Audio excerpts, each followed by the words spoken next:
Hei og folkens og vent natt og velkommen tilbake til en ny video. Mitt navn er Bluedude og vi skal nå fortsette på å spille Little Orpheus. For episode så var vi i en ørken, vi gjorde ting der. Jeg husker ikke så mye fra det, for det var en stund siden jeg rekordet sist.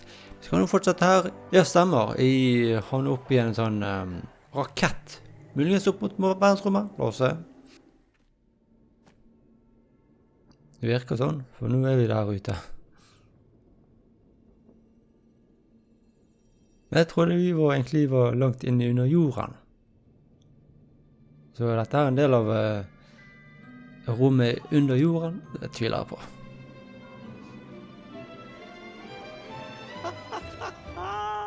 Laika!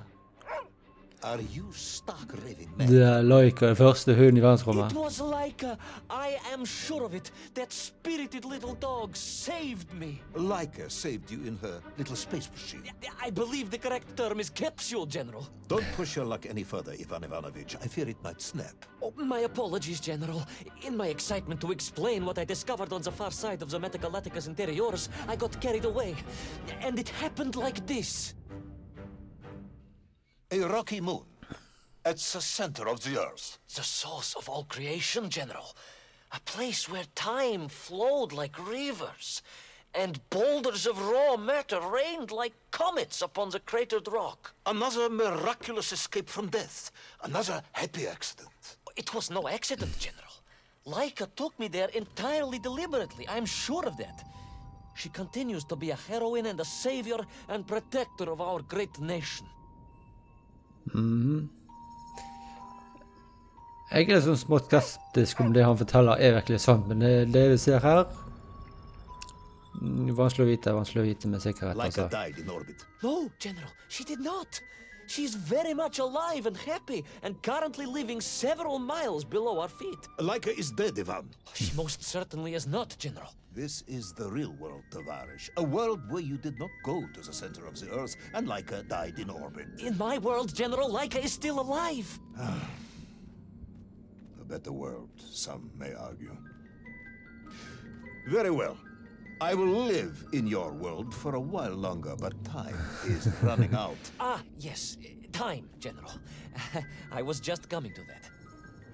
Ja, du. Nå er jeg spent her. Er dette her virkelig alt det han forteller There er in the sant? distance it stood, enveloped in a mighty time storm. Oh, The world clock, General. The beating heart of all history. The axis mundi, the pillar of the world. Not enough to conquer Russia by drilling back to the surface. det var vel sånn Dr. Magical mind Who-følelse for controlling dette her. radio set then. No, General. You see, what if he could fuse Little Orpheus directly with the world clock? Then his message would radiate with every tick and every talk. Ok. He would not simply be the Tsar. He would be the Tsar of all time, the eternal tyrant, the literal incarnation of everything our glorious revolution stood to overthrow. Wow, ok. Vent litt, hva skjedde nå? Gikk han opp i luften? Eller hva skjedde egentlig her nå? Så jeg går ned, men gjør egentlig det? Sonikiv! Uncanny, General. But it was somehow different. I felt no cold. The waves were motionless. Indeed, it was as if I had stepped free of those rivers of time and stood on entirely motionless ground. And there in the distance, What? debris from Syria and tall slave mines had washed up here, almost as if I were meant to find it. Alt And vi har there, opplevd før. amongst it, the winking of steel led me to a La oss blast, se gjennom tid her nå. and a plan began to form. Ok, hva er den planen? Skal vi se.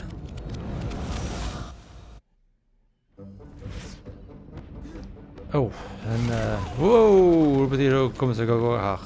Det ser ut som en sånn asteroideregn eller noe sånt. The terrain was ferocious.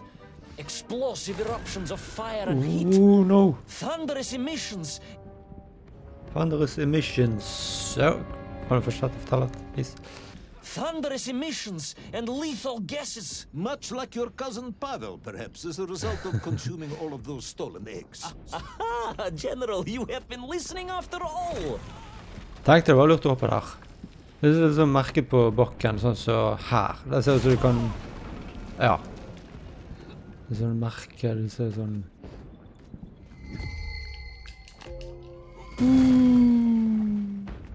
Sånn her synes man virker sånn som en geise der, du.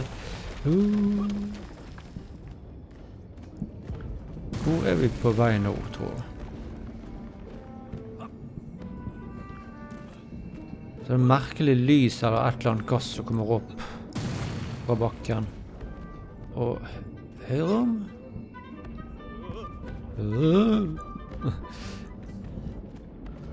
Så er det et klokketårnet i bakgrunnen der. Nå er det noe nytt forandring. Agartha again.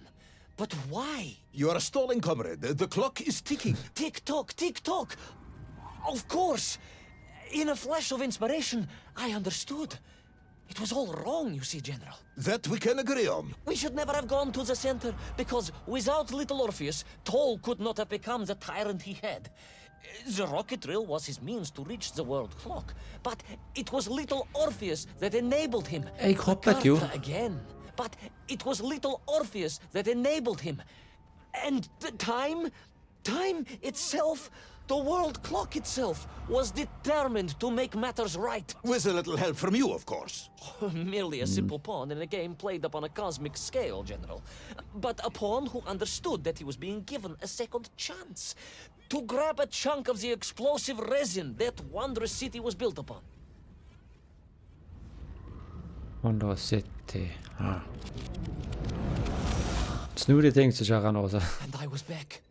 The mighty river of time roared past me, carrying the weight of the whole of history with it. Even for you, this is a stretch. Ja, det er litt bitte for stretch. Det er sånn Dr. Who-opplegg her nå. I have to submit my report within the hour. Time, General. Time was nearly up indeed. That ancient and magical river that carried me along was surely moving inevitably towards some kind of end. Men de synker, så vi må bare bevege oss. Hva er det som skjer i bakgrunnen her? Det ser ut som en saks eller noe sånt. Nei, det er sånn opptrekker. Sånn som trekker opp klokke. Sånne gamle klokker. Så når de har gått stoppet opp, så skal du ta en sånn nøkkel, sånn som det som du ser i bakgrunnen, og så skal du trekke de opp. Ikke sånne nøkler det. Enough. No more Privalov. No more stories. No more lost worlds and space dogs. I'm full of it. It is nearly midnight, and you have not given me the adequate explanation for the whereabouts of Little Orpheus and the atomic bomb. But, General, I am about to tell you what happened when I finally caught up with the villain Toll.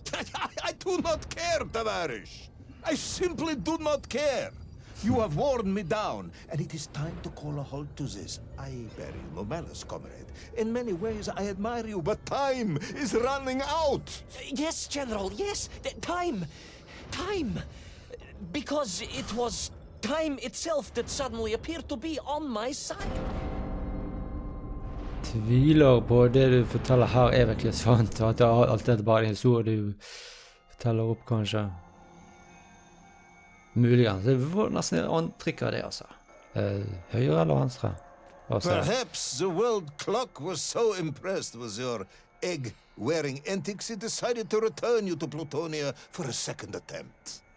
I would strongly suggest you cut to the chase. The chase, yes. The pursuit of Toll and Little Orpheus. I Ja, stood there with the resin fragment in one hand and the blasting cap in the other, and then, just like that, a clock began to ring. The world clock? No, General, an alarm clock.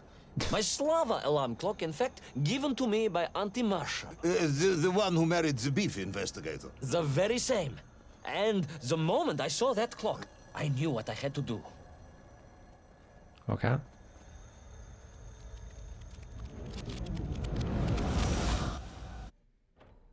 Yes, I'm waiting. A bomb, General. A bomb to destroy a bomb. So, you decided to build a bomb, eh? A bomb to destroy Little Orpheus. It was a simple plan, really, General. Yes, you are very fond of your simple plans. Får vi se om om denne bomben her fungerer. Når vi kommer til det. Men Little Orpheus, kanskje. It was the last time I was to see those poor enslaved men on my journey. As they scurried in agitation around the base of the rocket drill, now a dreadful weapon of war in the hands of a madman, I was reminded of my mother. Your mother looked like a nymph? That is extremely disrespectful, comrade. No, I meant I was raised by my mother from an early age, of course. My childhood memories of my father were all too brief. You are rambling, comrade Privalov. Time is running out. Denne Rezinovi. Tiden nærende, ja. Litt kan jeg få følelsen her da. Time will run out for us all, General, will it not? And it ran out for my father on the shores of Volga. Your father fought at Stalingrad? He did, General. So did I. Well, so you see, General. Perhaps we are just the same, you and I. Perhaps we are all just Menkf in the end. Her kan jeg ikke hoppe. Når jeg trykker på knappen, det ikke skjer. Men det er fordi dette her skjer. En ny tid og en ny sted, What tenker jeg. possible use in the construction of a bomb could be found in the belly of a giant whale? Were you perhaps planning on using a worm as a fuse? That would be ridiculous, General. I would hate to undermine your otherwise entirely plausible account. You forget, General. The belly of the beast was full of shipwrecks. And on one of them, I was bound to find what I was looking for. Fuse wire. Tiden står nå i ro, det ser vi nå. Yes, you'd forgotten all about the fuse until I reminded you, hadn't you? General, your cynicism is unbecoming to a man of your rank and stature. Så hvor har vi nå henne? Det er jo masse steder vi går til, altså på dette her snodige plassen, for å si det sånn. Høyre, la oss prøve. Ja, vi er tilbake til den lave gravitasjonen her. The clock was now ticking, General. Literally. I was surrounded by time, immersed in it, floating along a river of it on a raft made of history, seeking the next moment of opportunity to hurtle backwards amongst those lost worlds. I am a patient man, Tavarish. I lost 3 toes in the winter outside Sharkovskaya in 42. A drunken dentist removed 2 frostbitten toes and 1 perfectly healthy one. You may therefore consider me a man blessed with an uncommon level of endurance for discomfort. I hate visiting the dentist. My uncle Vanya was a dentist, and he was a deeply strange man, notwithstanding the love he felt for his pigs. Is what? He was a pig dentist, General. He always claimed that the human mouth presented an insufficient challenge. Let me challenge you, comrade. You will tell me what happened to Little Orpheus. My patience is exhausted. I am done. But we are nearly there, General. The world clock was shortly to strike again and transport me... Well, who could guess where? Ja, sier det. Det er sånne tidsyr, tenker jeg, som vi ser i det hvite hav. Av et eller annet. Nå begynner jo det her å heve. Hvor skal vi gå til? Venstre, ok. Ikke det lett å vite med sikkerhet. Opp.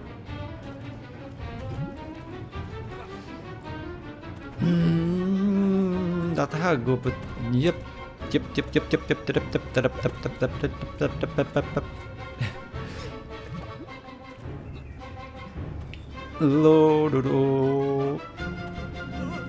deg opp. Gi meg tid til å gjøre ting her. Det er jeg glad for. Tilbake til Klokketårnet. Nærmer oss, ser du til. Vi ser ut til å nærme oss. And so to the ocean floor, and that strange submerged city, and those poor lost vessels. To find a shell case to hold all of my scavenged ingredients, the last piece I needed to construct my bomb. Ah, yes, I have been waiting for this. General? I'm Ivan Ivanovich. Whilst you have rambled on and on about it, I have simply bided mine. I am a patient man, as I have said. Yes, I don't feel I paid enough attention to the story about your toes. Do you have specially made shoes? Enough! Wow. Now I have your full attention. Indulge me, Tavares. Explain to me how you made this bomb. Your bomb, comrade, that you so brilliantly constructed to destroy Little Orpheus. Tell me how you made it.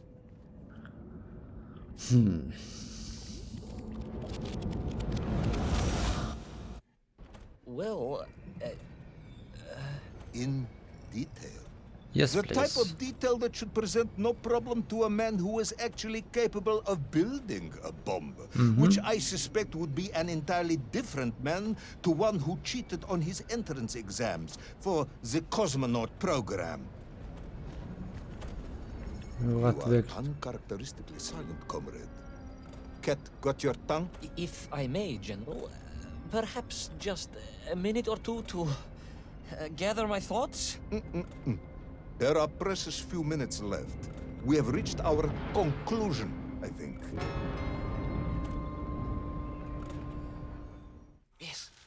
Yes, we have, General.